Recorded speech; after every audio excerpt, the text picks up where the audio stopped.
اسلامی روایت اور بزرگوں کے تجربات کے مطابق گھر میں چڑیا کا گھونسلہ بنانا بہت ہی زیادہ مبارک مانا جاتا ہے۔ اگر چڑیا آپ کے گھر کی کسی سرخی، پنکھے یا کونے میں گھونسلہ بنا لے تو اسے کبھی بھی نقصان نہ ہو۔ نظر بزرگوں کا کہنا ہے کہ چڑیا کا یہ معمول ہوتا ہے کہ وہ صبح سویرے اپنے گھونسلے سے اڑنے سے پہلے اللہ تعالیٰ کی حمد ثنا کرتی ہے، سبحان اللہ کا ورد کرتی اور اللہ سے یہ دعا مانگتی ہے، یا اللہ نہ صرف مجھے رزق عطا کر بلکہ جس گھر میں نے گھونسلہ بنایا ہے اس گھر والوں پر بھی رزق کی تنگی نہ آنے دے۔ تیسرا جانور جس کا گھر میں آنا رہنا یا بچے دینا بے پناہ دولت اور خوشحالی لاتا ہے وہ بلی۔ ام المومنین حضرت عائشہ رضی اللہ عنہا سے روایت ہے کہ نبی کریم صلی اللہ علیہ وسلم نے ارشاد فرمایا، یقیناً بلی ہرگز ناپاک نہیں ہے بلکہ یہ تو تمہارے گھروں میں کثرت سے آنے جانے والی مخلوق ہے۔ ہمارے پیارے نبی صلی اللہ علیہ وسلم کو بلی اس قدر پسند تھی کہ روایت کے مطابق آپ صلی اللہ علیہ وسلم بلی کے برتن میں بچے ہوئے پانی سے وضو تک فرما لیتے تھے۔ بلی کی دعا اور بد دعا دونوں سیدھی عرش تک جاتی ہے۔ اگر آپ کے گھر میں بلی آتی ہے اور آپ اپنی حیثیت کے مطابق اسے روٹی کا ٹکڑا ڈال دیتے ہیں، دودھ یا پانی کا بندوبست کر دیتے ہیں تو وہ خوش ہو کر آپ کے حق میں دعا کرتی۔ جب بلی دل سے دعا دیتی ہے انسان کے وارے نیارے ہو جاتے ہیں۔ نتیجہ اور التماس۔ محترم ناظرین، قدرت کے اس پورے نظام میں اللہ تعالیٰ نے ہر مخلوق کی ایک خاص اہمیت رکھی۔ اگر ہم اللہ کی بے زبان مخلوق پر رحم کریں گے تو عرش والا ہم پر رحم کرے گا اور ہمارے رزق کے بند دروازے کھول دے گا۔ وہ تمام چیزیں جنہیں ہم نے ضروری سمجھ لیا ہے، درکار سمجھا ہوا ہے کہ یہ بھی ضروری، یہ بھی ضروری، یہ بھی درکار ہے، یہ بھی درکار ہے، اکثرت درکار نہیں، اس کی اکثریت جو ہے وہ درکار نہیں ضروری۔ اس لیے اب یا تو انسان اپنی کوئی دنیاوی حقیقی ضرورت پوری کرنے کے لیے وقت صرف کرے یا دین کی اور آخرت کی کمائی کے لیے صرف کرے۔ اب نیند ہے، استراحت ہے، یہ بھی انسان کی ضرورت ہے، یہ ضرورت پوری کرے۔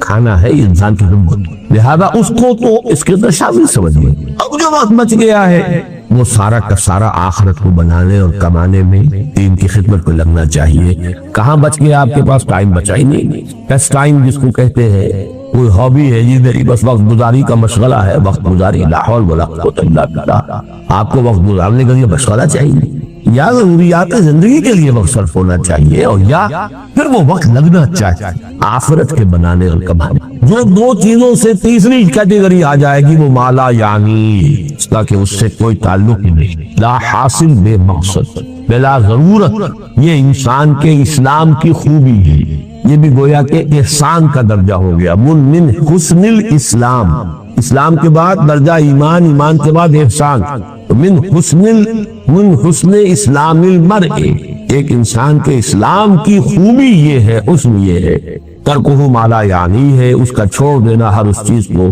جو اس کے لیے لا حاصل ہو، غیر ضروری۔ ابی حمزہ انس بن مالک رضی اللہ عنہ خادم رسول اللہ صلی اللہ علیہ وسلم عن النبی صلی اللہ علیہ وسلم قال، یہ جن کو ہم جانتے ہیں حضرت انس حضور کے خادم تھے، ان کی والدہ 9 برس کی عمر تھی ان کی جبکہ حضور کی خدمت میں چھوڑ گئی تھی کہ حضور یہ بچہ آپ کے پاس رہے گا، آپ کی خدمت کرے گا، آپ کی صحبت سے فیض یاب۔ اور یہ انس بن مالک یہ ہے جو کہتے ہیں کہ میں نے اتنے سال حضور کے ساتھ گزارے ہیں خادم کی حیثیت سے، ایسا بھی موقع کبھی نہیں آیا کہ آپ نے مجھ سے یہ کہا ہو کہ اے انس تو نے یہ کام کیوں نہیں کیا۔ جھڑکنا، ڈانٹنا، ڈپٹنا تو بہت دور کی بات، شفقت، ملاطفت، ملائمت حضور صلی اللہ علیہ وسلم کی مزاج کا جز۔ اب ان کی کنیت ہے ابو حمزہ، عن ابی حمزہ انس بن مالک رضی اللہ عنہ خادم رسول اللہ صلی اللہ علیہ وسلم۔ یہ خادمے کے لیے مین کیوں آ گئی ہے، زیر کیوں آ گئی ہے؟ ان تو آ رہا انس سے پہلے، چلیے ٹھیک ہے، بدل کہہ لیں، صفت کہہ لیں، چلیے۔ عن النبی صلی اللہ علیہ وسلم، حضور سے روایت کیا، آپ نے فرمایا لا یؤمن احدکم حتی یحب لأخیہ ما یحب لنفسہ، رواہ البخاری و مسلم۔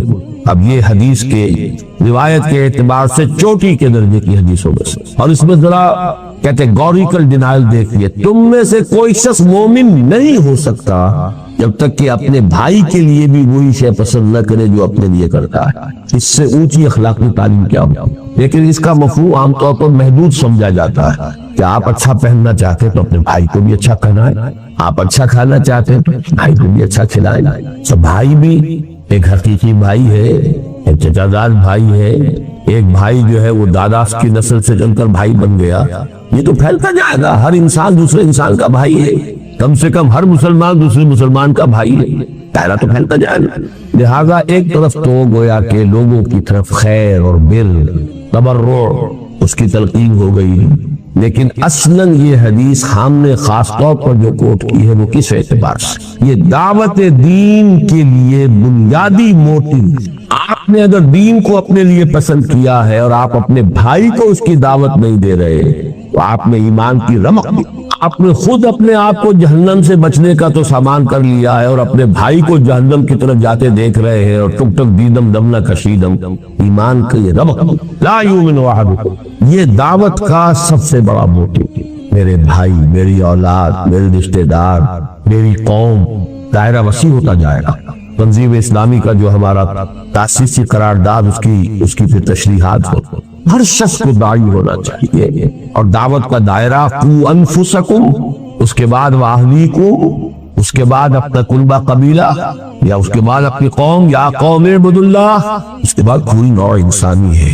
یہ سب سے بڑی خدمت خلق، اس لیے کہ کھانا پینا پہننا یہ تو صرف اس دنیا سے متعلق ہے، جو آخری زندگی ہے، آخرت کی زندگی ہے، ابدی زندگی ہے، ہمیشہ کی زندگی ہے، اس کے خیر اور اس کی بھلائی میں آپ دوسروں کو شریک نہیں کرنا چاہ رہے، پوری طرف سے ایڑی چوٹی کا زور لگا دے، کوئی ریجیکٹ کرتا ہے تو وہ اس کے دل میں ہے، اس کی جواب دہی وہ خود اللہ کے ہاتھ کرے گا۔ لیکن اگر آپ نہیں کر رہے ہیں تو آپ اس حدیث کی زد میں آ جائیں گے، لا یؤمن احدکم حتی یحب لاخیہ ما یحب لنفسہ۔ اب ایک حدیث آ رہی ہے کہ جو اسلام کے قانونی نظام کی ایک اہم ترین شق ہے۔ عن ابن مسعود رضی اللہ عنہ رضی اللہ تعالی عنہ قال رسول اللہ صلی اللہ علیہ وسلم لا يحل دم امرئ مسلم الا باحدى ثلاث السيب الزاني والنفس بالنفس والتارك لدينه المفارق للجماعة، رواہ البخاری و مسلم۔ یہ بھی پھر روایت کے اعتبار سے بہت اونچی حدیث۔ نہیں حلال ہے کسی مسلمان کا خون، یعنی خون بہانا، اس کی جان لینا حلال نہیں ہے۔ لا یحل دم امرئ مسلم، کسی مسلمان انسان کا خون جائز نہیں ہے، خون بہانا، قتل کرنا جائز نہیں ہے، الا باحدى ثلاث، سوائے تین میں سے کسی ایک شکل کے۔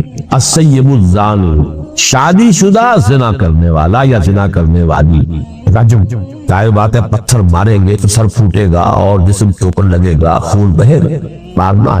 والنفس بالنفس، قتل عمد کا مجرم، اگر اس کے ورثاء جو ہے مقتول کے سے معاف نہ کرے، یا یہ کہ خون بہا لینے پر آمادہ نہ ہو تو اس کی جان دی جائے گی، اس کا خون جو ہے جائز ہو گیا۔ والتارک لدینہ، اور دین کو چھوڑ دینے والا مرتد، المفارق للجماعہ، جو جماعت کے اندر مفارقت پیدا کر رہا ہے، تفرقہ ڈالتا۔ یہ جو ہے تین شکلیں یہ ہے مسلمان کے قتل۔ چوتھی شکل ہے کسی کافر حربی کے قتل، چنانچہ جو بھی ہمارے سورہ فرقان کے آخری رکوع میں بھی آتا ہے، والذین لا يدعون مع الله إلها آخر ولا يقتلون النفس التي حرم الله إلا بالحق ولا يزنون۔ تو قتل جو ہے بالحق وہ صرف چار شکلیں ہیں۔ کافر بھی یہ نہیں کہ جس کافر کو دبتا ہو قتل کر دو، کافر حربی ہو، جس کے ساتھ جنگ ڈکلیئرڈ ہو، حربی کافر، اور اس کے بعد مسلمان جو ہے وہ تین شکلوں میں سے ایک۔ اب بدقسمتی سے اس رجم کے بارے میں چونکہ مولانا امین نصر اصلاحی صاحب نے بھی بڑی اجماع امت سے ہٹ کر اور ان احادیث صریحہ کو رد کرتے ہوئے بات کہی ہے، میں حال ہی میں انہیں خط لکھ رہا ہوں، آپ دعا کریں اللہ تعالیٰ ان کے دل کو پھیر دے، اللہ نے انہیں عمر طویل دی ہے، میں درخواست کر رہا ہوں کہ وہ رجوع کریں اپنے اس مرنے سے پہلے اللہ تعالیٰ انہیں اس کی توفیق دے دے، اللہ تعالیٰ دلوں کو بدل سکتا ہے۔ تو السیب الزانی، زانی یا زانیہ جو شادی شدہ، اگر غیر شادی شدہ ہے تو 100 کوڑے کی سزا قرآن میں آئی ہے۔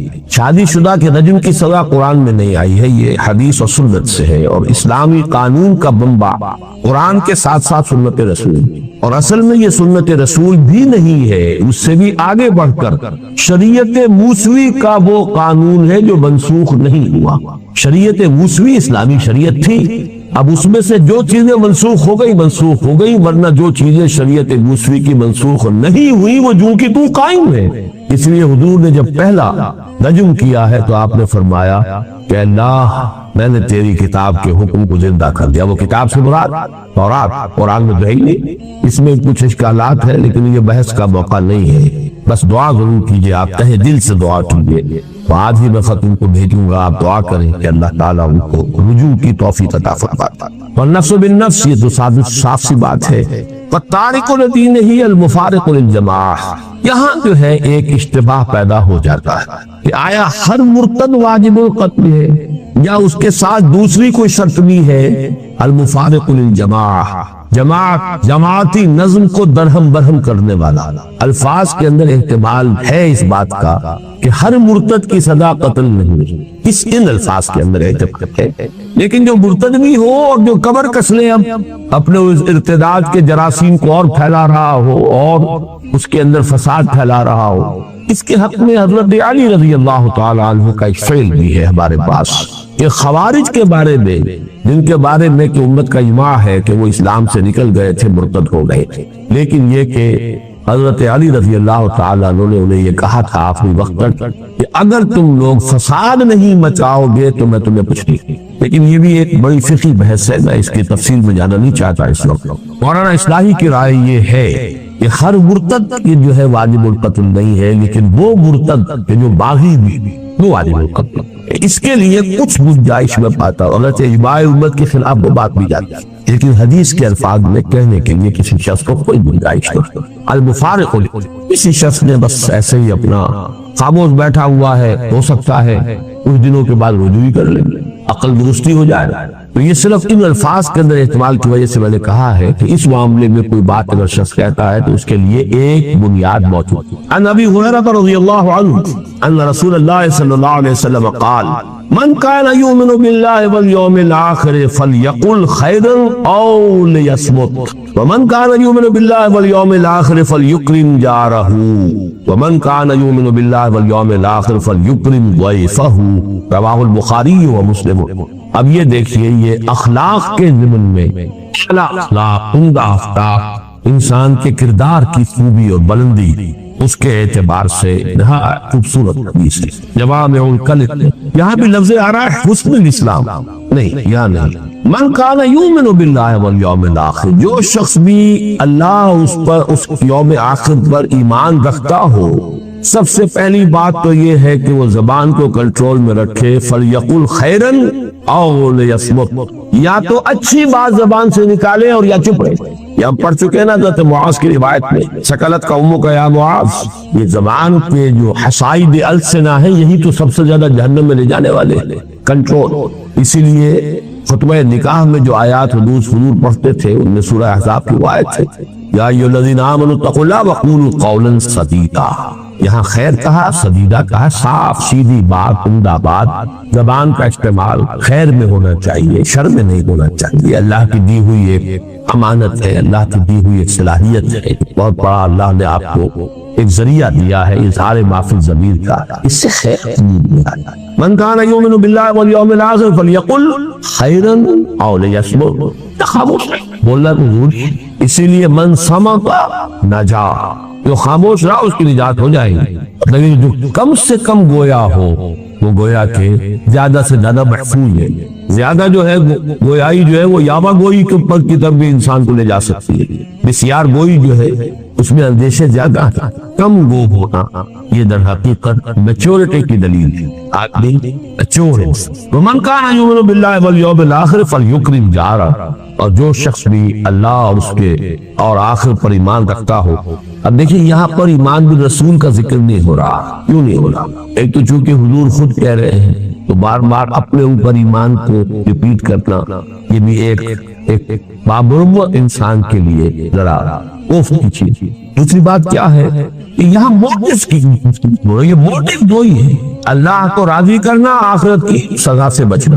اعمال میں وہ جو آیت البر کا جو درس ہے ہمارا درس نمبر 2، نیکی کا موٹیو وہ ایمان باللہ اور ایمان بالآخرت سے متعلق ہے، نیکی کی فارم اور اس میں توازن یہ ایمان بالرسالت سے متعلق ہے۔ یہاں موٹیو کی بات ہے، وَمَنْ كَانَ يُؤْمِنُ بِاللَّهِ وَالْيَوْمِ الْآخِرِ فَلْيُكْرِمْ جَارَهُ، اب اس پر لازم ہے کہ وہ اپنے پڑوسی کا اکرام کرے، عزت کرے، احترام کرے، اس کی عزت نفس کو مجروح نہ کرے۔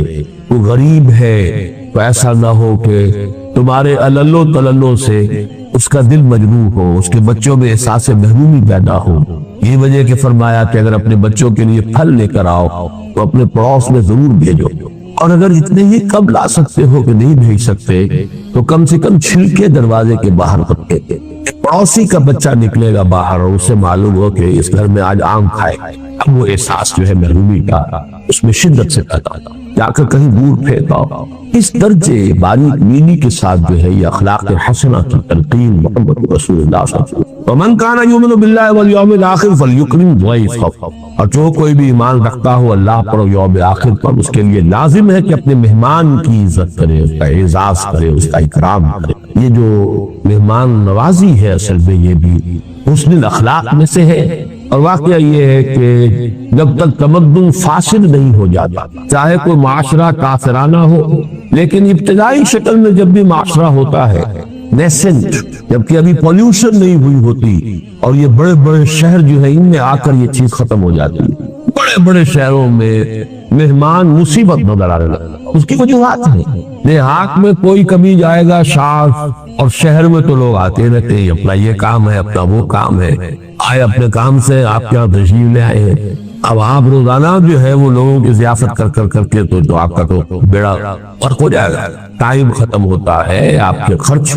اسی لیے حضور کی ایک حدیث میرے ذہن میں اس کا مطلب نہیں ہے کہ آپ نے بڑے شہر بنانے سے روکا، شاید 5 لاکھ کی غالباً آبادی آپ نے کسی حدیث میں ہے معین کی ہے، اس کے بعد شہر اور بسایا جائے، اس سے آگے شہر نہیں ہونا چاہیے۔ اور اس پر عمل کیا جرمنز نے، انہوں نے اس طرح پھیلایا ہے اپنے ملک کے اندر انڈسٹری کو، کہیں کنسنٹریشن، ایک جگہ پر ایک انڈسٹری ہے، وہیں پر ایک شہر ہے، وہیں پر ان کے ساری سیوکس جو ایمینٹیز ہیں وہ فراہم کر دی گئی ہیں، وہیں مارکیٹ ہے، وہیں سب کچھ ہے، وہ ایک یونٹ بن گیا۔ اب 10 میل چلے جائیے، اس کے بعد کوئی اور آتا ہے، اب پھر 10 میل چلے جائیے۔ یہ نہیں کہ کلسٹر آف انڈسٹریز ہے، اور وہاں پر پھر جو حالات ہوتے ہیں اور پھر جو گندگیاں پیدا ہوتی ہیں، کوئی پڑوسی دوسرے پڑوسی کا نہ پرسان حال ہے نہ جاننے والا ہے۔ 1-1 کروڑ کا شہر ہو، آپ دیوار بیچ کے پڑوسی سے سال ہر سال پر کبھی الیکس بھی نہیں ہوتی، نانی معلوم نہیں ہوتی۔ تو یہ در حقیقت حضارت جس کو کہتے ہیں اور مدنیت مدینہ شہر سے ہے، یہ شہری زندگی کی لعنتوں میں سے ایک لعنت۔ جب تک وہ دیہاتی فطری زندگی ہوتی ہے تو مہمان نوازی انسان کے فطرت کا ایک وصف ہے۔ آدمی جو ہے خود روکھی روٹی کھا لے گا، مہمان کو چپڑی گھونڈے گا، پراٹھا کھا گا، خود کسی وقت فاقہ کر لے گا، مہمان کو دے گا۔ فَلْيُكْرِمْ ضَيْفَهُ، پھر چاہیے کہ اپنے ضیف کا وہ ہے وہ اکرام۔ عن ابی ہریرہ رضی اللہ عنہ ان رجلا قال للنبي صلی اللہ علیہ وسلم اوصد قال لا تغضب فردد مرارا قال لا تغضب، رواہ البخاری رحمہ اللہ۔ صحیح بخاری کی روایت ہے، حضرت ابو ہریرہ رضی اللہ تعالی عنہ ایک شخص نے حضور سے درخواست کی کہ حضور مجھے کوئی وصیت فرمائیے، نصیحت فرمائیے، مجھ سے کوئی بات فرمائیے ایسی جسے میں پلے باندھ دوں۔ فرمایا لا تغضب، دیکھو غصہ مت کیا۔ انہوں نے فرمایا پھر کچھ اور، پھر ارشاد فرمائیے کچھ اور، لا تغضب۔ بار بار اس نے یہ کہا، حضور یہ فرماتے رہے لا۔ اس قسم کی احادیث کے بارے میں ایک بات نوٹ کر لیجیے، میری کنٹریبیوشن یہی ہے کہ میں ان احادیث کے ضمن میں جو فہم حدیث کے بنیادی چیزیں ہیں ان کو میں مختلف حوالوں سے مختلف احادیث کے ضمن میں آپ کے سامنے لا رہا ہوں، اور ان کے نہ ہونے کی وجہ سے بڑے اشکالات پیدا ہوتے ہیں۔ دیکھیے، ایک ہوتی ہیں جنرلائزڈ قسم کی باتیں، عموم کے ساتھ سب لوگوں کے لیے وہ مفید ہو، سب لوگوں پر اپلیکیبل ہو۔ ایک ہوتی پی پی کالز، یا یہ کہ پرٹیکولر پرسن پریسکرپشن۔ اب ایک شخص جو ہے وہ ملیریا کا مریض ہے تو ملیریا کی دوا دی جائے گی، ایک ٹائیفائڈ کا مریض ہے تو ٹائیفائڈ کی دوا دی جائے گی۔ حفظان صحت کے اصول بیان کیے جائیں گے، سب کے لیے بیان کیے جائیں گے۔ دیکھو کہ پانی صاف پیا کرو، ہوا صاف رکھا کرو، مچھروں سے اپنے آپ کو بچاؤ، یہ آپ حفظان صحت کے اصول سب کے لیے بیان کیے جائیں گے۔ لیکن جب پرٹیکولر پرسن سامنے آ جاتا ہے خاص اس کے مزاج سے واقف ہو کر بات کہنا، یہ در حقیقت اس نوع کی حدیثوں میں سے. ایسے تو یہ کہ اس کا عموم کا پہلو بھی ہے، انسان مغضوب الغضب نہیں ہونا چاہیے، فوراً غصے میں آ جائے، مشتعل ہو جائے، یہ بھی ایک نفاق کی علامت ہے. لیکن اس شخص کو یہ بار بار یہی فرما رہے ہیں، معلوم ہوتا ہے کہ آپ کو اندازہ تھا کہ وہ شخص جو ہے وہ اس کے مزاج کے اندر یہ غصے کا پہلو جو ہے وہ زیادہ ہے. تو یہ ہے اصل میں پرٹیکولر پرسن کے لیے پرسکرپشن، PPP جیسے PP کال ہوتی ہے آپ کی، یہ پرسکرپشن جو ہے یہ خاص، آگے ایک اور آئے گی بات، وہ ہے جنرل پرسکرپشن. لیکن یہ لا تغضب، اس میں بھی عمومیت ہے، غضب مغلوب الغضب ہو جانا بہرحال بہت بڑی برائی ہے. لیکن یہاں جو ہے خاص طور پر محسوس ہوتا ہے کہ اس شخص کے اندر یہ بات. اسی پر قیاس کر لیجئے کہ مختلف اوراد وغیرہ جو حضور نے لوگوں کو بتائے، یہ کر لیا کرو، یہ پڑھ لیا کرو. اب ان میں سے ایک ہے جنرلائزڈ، مثلا تسبیح فاطمہ، ہر نماز کے بعد یہ 33 مرتبہ سبحان اللہ، 33 مرتبہ الحمدللہ، 33 یا 34 مرتبہ اللہ، یہ عام. کسی کو آپ نے کچھ اور بتا دیا، کسی کو کچھ اور بتا دیا. اب کوئی شخص اگر ان سب کا اہتمام کرنے بیٹھے گا تو وہی دھندا رہ گیا اس کا، وہ عدم توازن پیدا ہو جائے. اس کے اندر بھی وہ پرٹیکولر پرسنل پرسکرپشن جو ہے وہ شامل ہوتے ہیں، جیسے کہ صوفیہ کرتے ہیں. صوفیہ کے بھی اصل میں اوراد جو ہے جو انہوں نے وضع کیے تھے وہ بھی ایک پرٹیکولر دور سے متعلق چیزیں، جن چیزوں کا غلبہ ہو گیا تھا اس کے اعتبار سے انہوں نے تجویز کر دیے. اب وہ بن گئے کہ وہ گویا کہ ان کی ایک روایت ہے اور وہ ان کے شعار میں سے ہو گئے، وہی طریقے اختیار کریں. تو مستقل چیزیں تو صرف جنرلائز جو اورات یا اذکار حضور سے ہے، جو بھی مختلف اعمال ہے زندگی کے کرتے ہوئے، شیشہ دیکھو تو یہ دعا، بیت الخلاء میں داخل ہو تو یہ دعا، باہر نکلو یہ جنرلائز.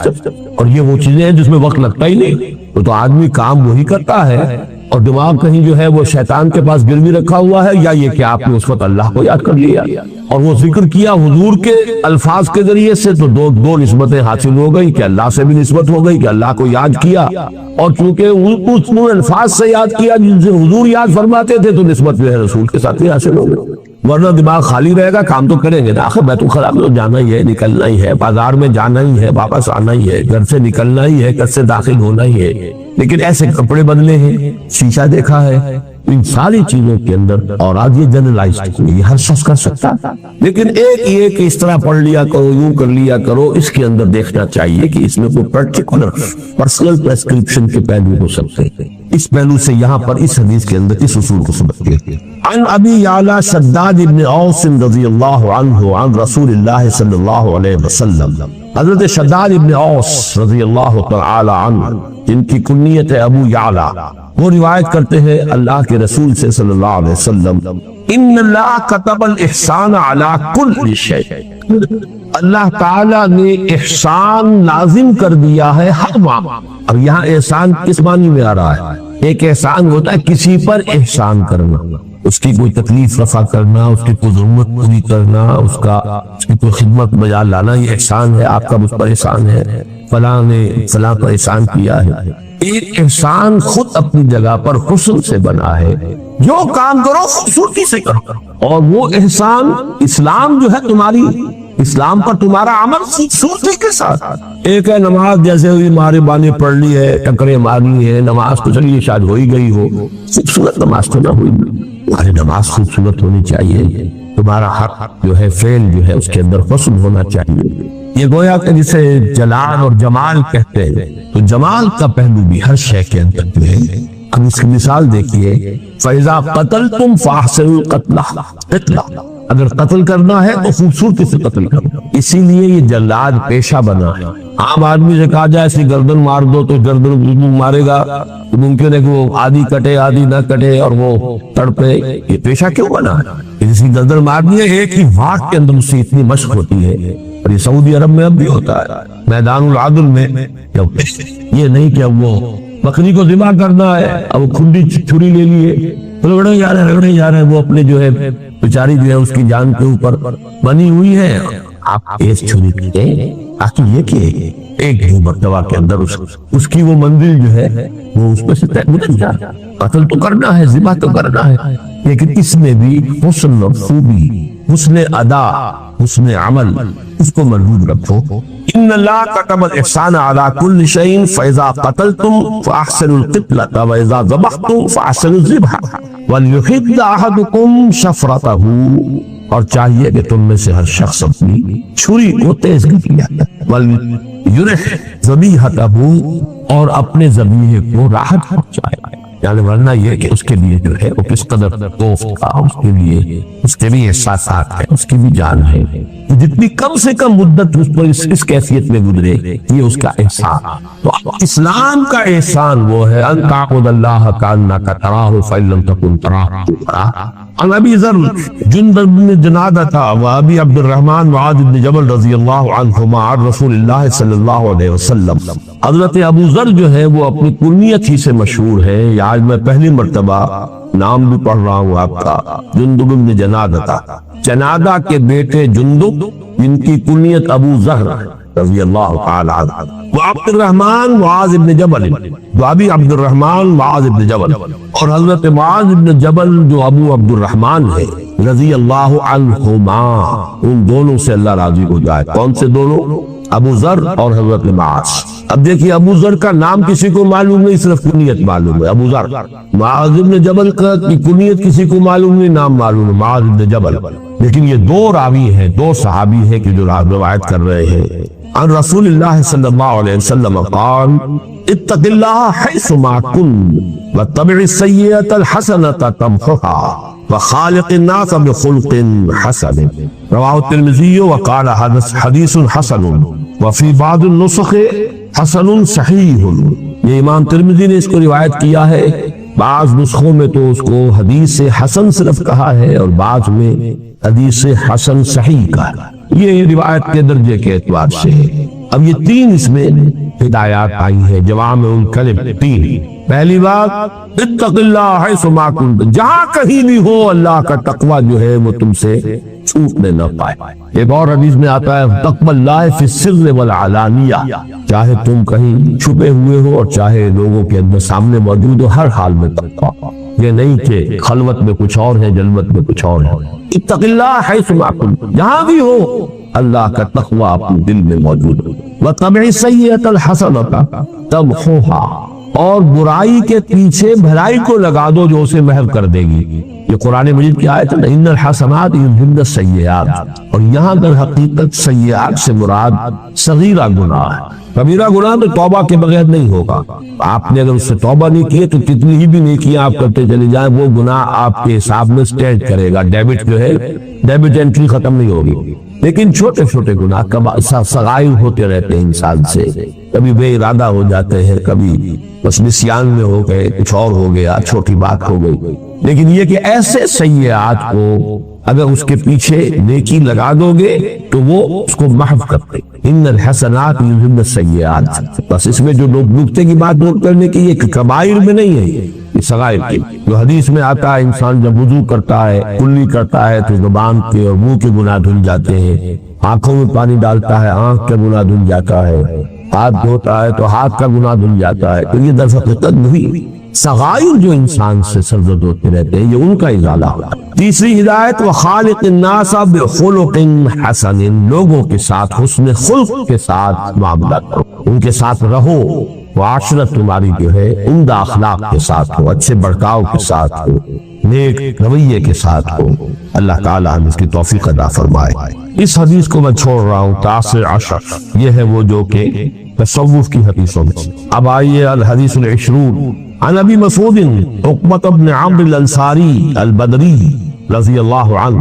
اب یہ ابو مسعود ایک ہے ابن مسعود، عبداللہ ابن مسعود، وہ تو ہے مہاجر کے بارے صحابہ میں سے ہے، انہی کے شاگرد ہیں کئی واسطوں سے امام ابو حنیفہ، وہ جو ہے عبداللہ ابن مسعود۔ یہ ابو مسعود ہے انصار میں سے جن کا نام ہے عقبہ ابن عمرو۔ یہ جب واو آگے لگا ہوتا ہے واو پڑھا نہیں جاتا، عمرو نہیں ہے یہ، اور واو نہ ہو تو عمر، یہ لفظ ہے کہ عمر ابن الخطاب، عمرو ابن العاص، عمرو ابن العاص کے درمیان واو ہوتا ہے لیکن واو پڑھا نہیں جاتا، عمرو ابن العاص، عمر ابن الخطاب، وہ عمر ہے یہ عمر، ان کا نام بھی عمر ہے الانصاری، عقبہ ابن عمرو الانصاری جن کی کنیت ابو مسعود ہے، رضی اللہ عنہ قال قال رسول اللہ صلی اللہ علیہ وسلم ان مما ادرک الناس من کلام النبوۃ الاولى اذا لم تستحی فاصنع ما شئت فاصنع ما شئت رواہ البخاری، بخاری کی روایت۔ حضور نے فرمایا کہ سابقہ انبیاء کی تعلیمات میں سے جو چیز لوگوں نے پائی ہے، یعنی چونکہ بہت سی تعلیمات جو ہے وہ تو گم ہو گئی، محفوظ نہیں رہی۔ نبوت الاولیٰ جو ابتدائی نبوتیں تھیں، انبیاء تھے، ان کی تعلیمات کا اکثر و بیشتر حصہ ظاہر ہو گیا، گم ہو گیا۔ ان مما ادرک الناس من کلام النبوۃ الاولیٰ، ابتدائی نبوت کے کلام میں سے لوگوں نے جو کچھ پایا ہے، اس میں سے ایک بات یہ بھی ہے، مما صرف یہی نہیں ہے، اس میں سے ایک بات یہ بھی ہے، بہت پیاری بات ہے، اذا لم تستحی فاصنع ما شئت، جب تم میں حیا ہی نہ رہے تو کرو جو چاہو۔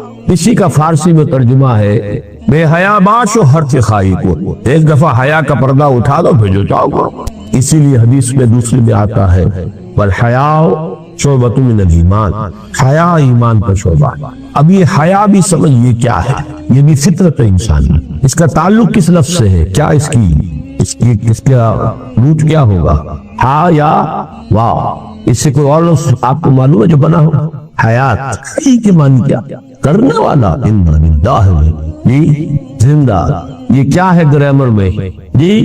اسم تو وہ محیی ہوتا ہے بھائی، زندہ کرنے والا محیی، احیا یحیی احیاء فہو محیی جی، امتحان لیتے رہنا چاہیے۔ صفت مشبہ ہے، حی فعیل، حی فعیل، جمیل کریم نصیر بشیر قدیر، حی کیونکہ آگے کیا آ گیا ہے، ہا یا واو، یا بھی حرف علت، واو بھی حرف علت، علت ہی علت، علت در علت، اس لیے آپ سب کے سب بیمار ہو گئے۔ فعیل، اب دیکھیے حیات میں سب سے پہلا وصف کیا ہے؟